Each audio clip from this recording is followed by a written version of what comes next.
হয়রানি করার জন্যই সাবেক প্রধানমন্ত্রী বিএনপির চেয়ারপারসন বেগম খালেদা জিয়াকে অর্থাৎ খালেদা জিয়ার বিরুদ্ধে মামলা দেওয়া হয়েছিল।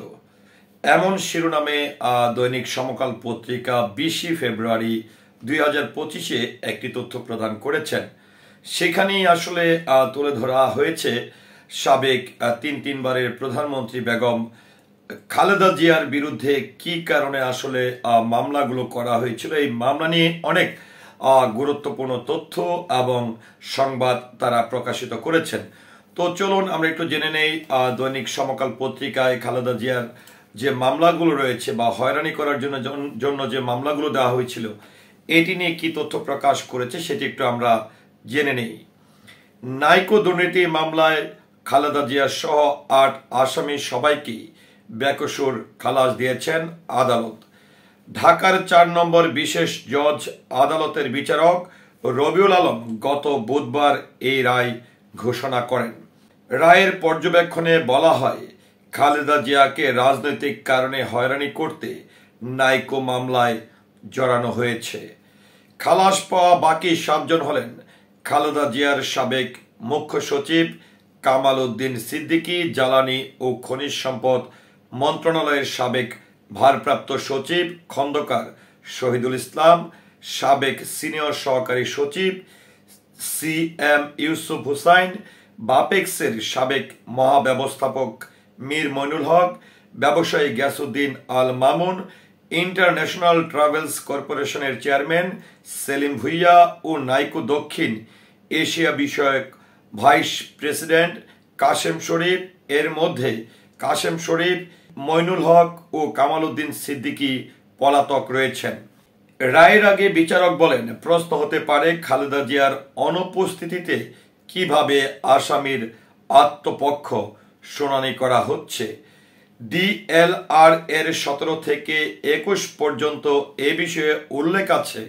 কোনো আসামি আইনজীবীর মাধ্যমে হাজিরায় থাকলে তার অনুপস্থিতিতে আত্মপক্ষ শুনানি করা যায়, রায়ও দেয়া যায়। পর্যবেক্ষণে বিচারক বলেন, একই ধরনের মামলায় সাবেক প্রধানমন্ত্রী শেখ হাসিনার বিরুদ্ধেও ছিল। 2009 সালে ক্ষমতায় আসার পর শেখ হাসিনার মামলা বাতিল করা হয়েছিল, তবু এ মামলার পূর্ণাঙ্গ বিচার হয়েছে। আসামি ঢাকা ক্লাবের সাবেক সভাপতি সেলিম ভুইয়া স্বীকারোক্তিমূলক জবানবন্দি দিয়েছেন। এর আগে তিনি 4 দিনের রিমান্ডে ছিলেন। তাকে নির্যাতন করে জবানবন্দি আদায় করা হয়, পরে অবশ্য তা প্রত্যাহারের আবেদন করা হয়। সেখানেও তিনি শারীরিক ও মানসিক নির্যাতনের কথা বলেছেন। বিচারক বলেন, সেলিম ভুইয়াকে রিমান্ডে নিয়ে নির্যাতন করে 164 ধারায় জবানবন্দি নেওয়া হয়েছে।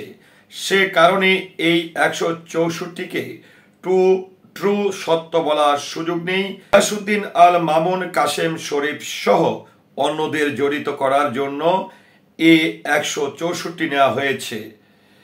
রায়কে ঐতিহাসিক ও দৃষ্টান্তমূলক বলে মন্তব্য করেছেন খালেদা জিয়ার আইনজীবী আমিনুল ইসলাম। তিনি বলেন, 111 সরকার খালেদা জিয়াকে মাইনাস করতে এই মামলা করেছিল। সেখানে শেখ হাসিনাও আসামি ছিলেন। তবে শেখ হাসিনা ক্ষমতায় এসে নাইকো মামলা থেকে কোয়াশমেন্ট বাতিল নেন, কিন্তু থেকে যায় খালেদা জিয়ার মামলাটি। মূলত রাজনৈতিকভাবে তার সম্মানহানি করতে নাইকো মামলাকে ব্যবহার করে ক্ষমতাচ্যুত সরকার। এর আগে গত 13 ফেব্রুয়ারি আসামি পক্ষের শুনানি ও যুক্তিতর্ক উপস্থাপন শেষে রায়ের জন্য এই দিন ধার্য করা হয়। এর আগে গত 5 ফেব্রুয়ারি মামলাটির সাক্ষ্য গ্রহণ শেষ হয়। মামলায় 68 সাক্ষীর মধ্যে 39 জনের সাক্ষ্য হয়েছে। 2007 সালের 9 ডিসেম্বর দুদকের সাবেক সহকারী পরিচালক মোহাম্মদ মাহবুবুল আলম তেজগাঁ থানা খালেদা জিয়া সহ 5 জনের বিরুদ্ধে মামলা করেন।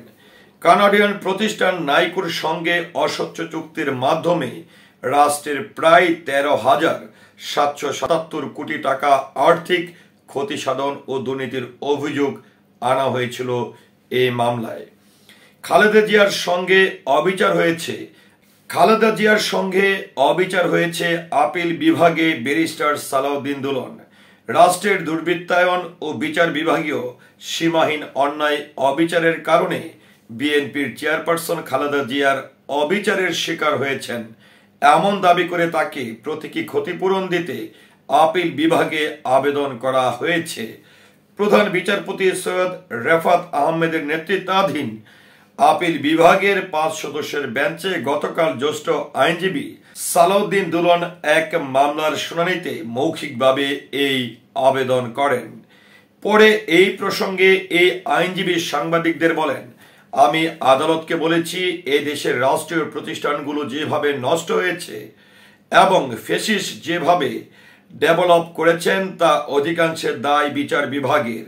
একজন নাগরিক হিসাবে খালেদা জিয়ার সঙ্গে অবিচার করা হয়েছে, তাকে সাজা দেওয়া হয় এবং সাজা বাড়ানো হয়েছিল, কিন্তু সে মামলাটি যখন আপিল বিভাগে আসে তখন দেখা গেল তিনি কোনো টাকা আত্মসাৎ করেননি।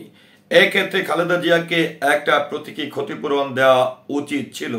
তো ভিউয়ার্স, এই যে খালেদা জিয়াকে হয়রানি করার জন্যই মূলত নাইকো মামলা সহ অনেকগুলো মামলাই করা হয়েছে। এবং যদি বলতে হয় যে ফখরুদ্দিন সরকার, যেটাকে বলা হয় মঈনুদ্দিন সরকার, মঈন আহমেদ সরকার, তখন কিন্তু সাবেক প্রধানমন্ত্রী শেখ হাসিনার বিরুদ্ধেও কিন্তু একই মামলা ছিল, কিন্তু শেখ হাসিনা যখন ক্ষমতায় আসেন তখন কিন্তু এই মামলা থেকে তিনি অব্যাহতি পান এবং অব্যাহতি নেন, কিন্তু খালেদা জিয়ার মামলাটা কিন্তু রয়ে যায়।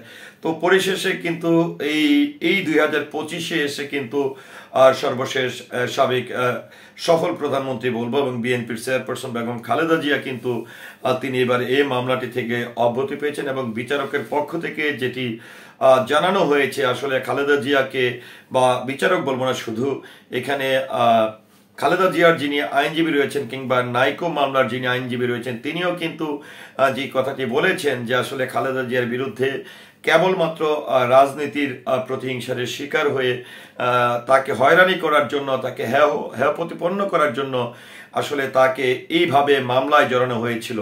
তো এরকম ভাবে খালেদা জিয়ার বিরুদ্ধে কিন্তু বেশ কয়েকটি অনেকগুলো মামলায় কিন্তু রয়েছে। এই মামলায় দিনের পর দিন তিনি জেল হাজতে ছিলেন, তারপরে জেল থেকে এসেও তিনি যখন আসলে তৎকালীন আওয়ামী লীগ সরকারের পরে আসলে তিনি হাজতের বাইরে ছিলেন, তারপরেও কিন্তু তিনি একদমই আসলে বারবারে তাকে আদালতে যেতে হয়েছেন। এবং আরেকটি বিষয় এখানে যেটি বলা হয়েছে যে এখানে একটি ব্যাখ্যাও দিয়েছেন মহামান্য বিচারক, যেটি হচ্ছে যে খালেদা জিয়ার অনুপস্থিতিতে আসলে কিভাবে কোন কারণ দেখিয়ে আসলে মামলার রায় করা যায় সেই বিষয়েও কিন্তু তিনি ব্যাখ্যা দিয়েছেন।